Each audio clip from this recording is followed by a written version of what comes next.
किसी भी चीज को समझने के लिए सबसे पहले मन को शांत रखना चाहिए और फिर काम पर ध्यान देना चाहिए, क्योंकि हम मन से ही प्रसन्न खोज लेते हैं और मन से ही जवाब देकर बैठ जाते हैं।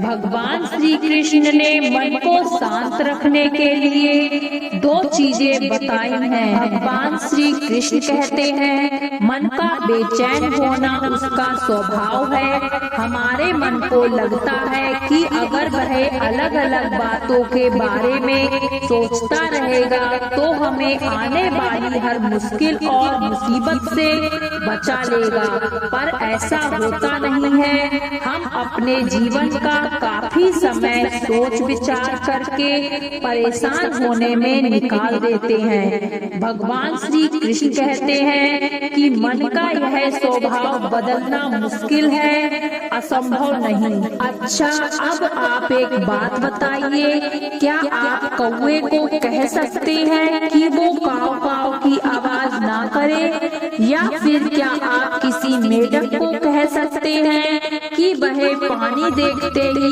ऊंची छलांग ना मारे? हमारे मन का भी कुछ ऐसा ही हाल है। जीवन में कुछ भी होता है, अच्छा या बुरा, हमारा मन उस पर कांव कांव करने लगता है। कांव कांव से मेरा मतलब है चिंता करना, व्याकुल होना। कोई बुरी बात भी नहीं है और मन परेशानी की ऊंची ऊंची लपटें लेने लगता है। कभी कभी तो मुझे ऐसा लगता है कि हम में से कई लोग सिर्फ परेशान होने के लिए जीते हैं। सारी परेशानी, पीड़ा, दुविधा अक्सर हमारे मन की बनाई हुई कहानियाँ होती हैं। भगवान श्री कृष्ण हमें हमारे मन को शांत और स्थिर करने के लिए दो उपाय देते हैं। पहला, ध्यान लगाना या मेडिटेट करना। दूसरा, वैराग्य भाव सीखना। अब ध्यान या मेडिटेशन शब्द सुनते ही आप में से कई लोग कहेंगे कि आप आंख बंद कर सांस अंदर बाहर नहीं ले सकते।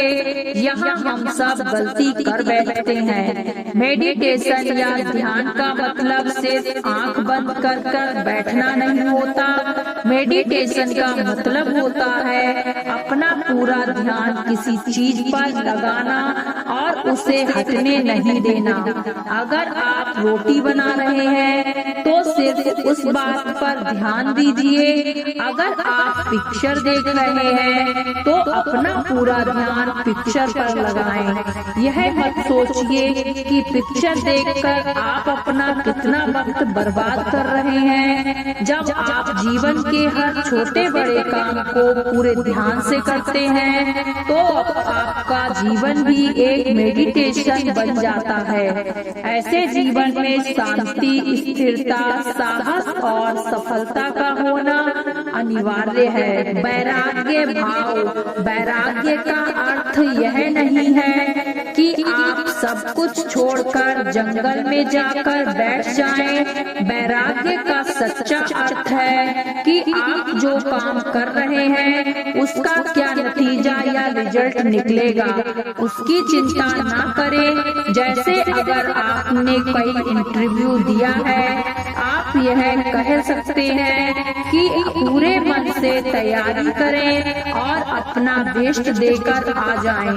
वह नौकरी मिलना या ना मिलना आपके हाथ में नहीं है। इस नतीजे के पीछे अलग अलग चीजें हैं जो आपके बिल्कुल कंट्रोल में नहीं है। तो जिस चीज के बारे में आप कुछ कर नहीं सकते उसके बारे में चिंता भी ना करें। यही वैराग्य का सच्चा मतलब होता है और यही है भगवान श्री कृष्ण का दूसरा उपाय, मन को चिंता की लपटों से बचाने का। याद रखिए, आप पूरे के पूरे इंसान हैं, समझदारी, संयम और कुशलता से भरे इंसान।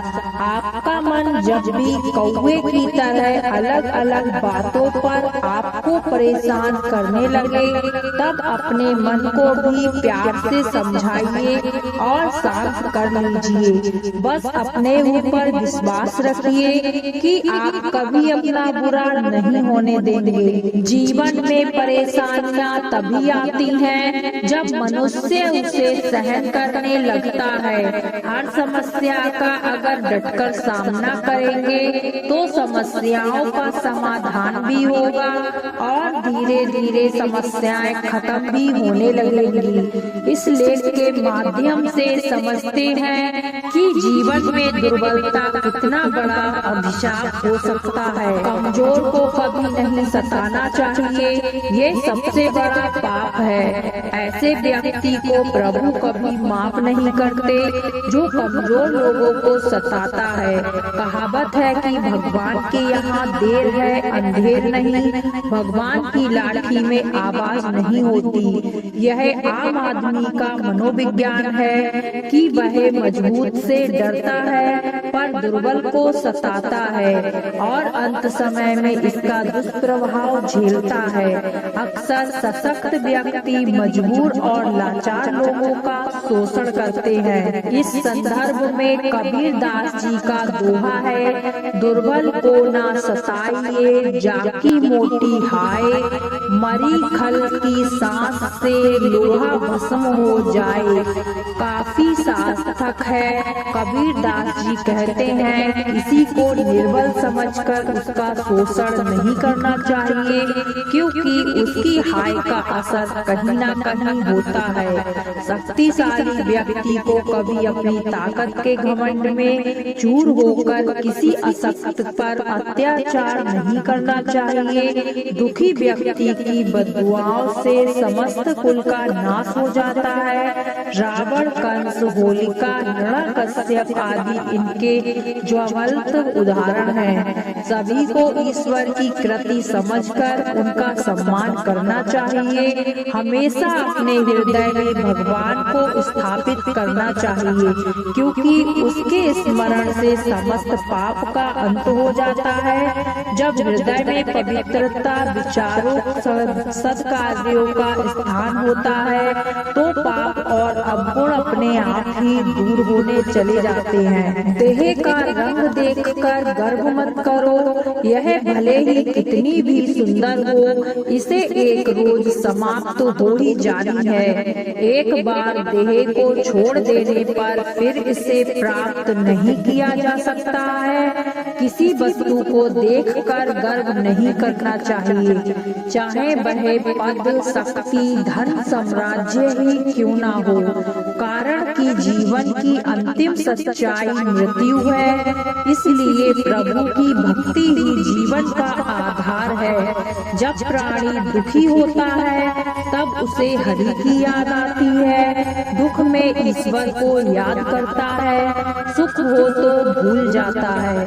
दुनिया में सभी वस्तुएं एक समान हैं और उन सबका सम्मान करना चाहिए।